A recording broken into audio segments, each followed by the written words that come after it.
আসসালামু আলাইকুম। শুধুমাত্র ভাতের চালের গুঁড়ি দিয়ে আজকের এই শিরিষ পিঠার রেসিপিটি আপনাদের সাথে সবথেকে সহজ পদ্ধতিতে শেয়ার করব।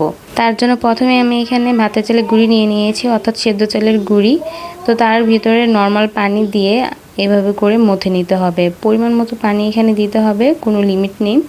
তো পানি দিয়ে এভাবে মথে নেওয়ার পর আমি কম অর্ধেক নিয়ে নিয়েছি একটু কালার করার জন্য। আপনারা চাইলে অনেক ধরনের কালার দিয়েও এই পিঠাটি বানিয়ে নিতে পারেন। আমি এখানে জাস্ট কমলা কালার অ্যাড করেছি। তো কমলা কালারের রং দেওয়ার পর খুব ভালো করে আবার একটু মথে নিয়েছি। আর বাকি যে অংশ রয়েছে তা আমি সাদাই রাখবো। আর এখানে নিয়ে নিয়েছি কলা পাতা, আপনারা চাইলে কাঁঠাল পাতাতেও এই পিঠাটি বানিয়ে নিতে পারেন। আর এখানে শিরিষ নিয়ে নিয়েছি, শিরিষটা আমি সুই গরম করে এরকম ছিদ্র করে নিয়েছি।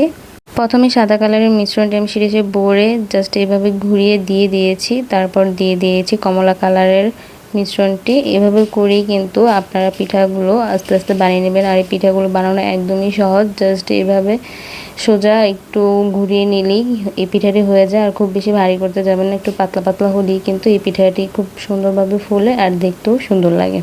তো দেখতেই পাচ্ছেন পিঠাগুলো আমি কীভাবে বানিয়ে নিয়েছি। হয়তো বা মুখে বলে এই পিঠাগুলো আপনাদের সাথে খুব ভালো করে আমি বর্ণনা করতে পারবো না, কিন্তু দেখলে হয়তো বা আপনারা খুব সহজভাবে এই পিঠাগুলো দেখে শিখে নিতে পারবেন। তো পিঠাগুলো আমি বানিয়ে নেওয়ার পর ভাপে দিয়ে দিয়েছি। আর অথেন্টিক পদ্ধতিতেই আমি এই পিঠাগুলো ভাপিয়ে নিয়েছি। খড় দিয়ে নিচে পানি দিয়ে তারপর বলক এনে এই পিঠাগুলো উপরে দিয়ে দিয়েছি।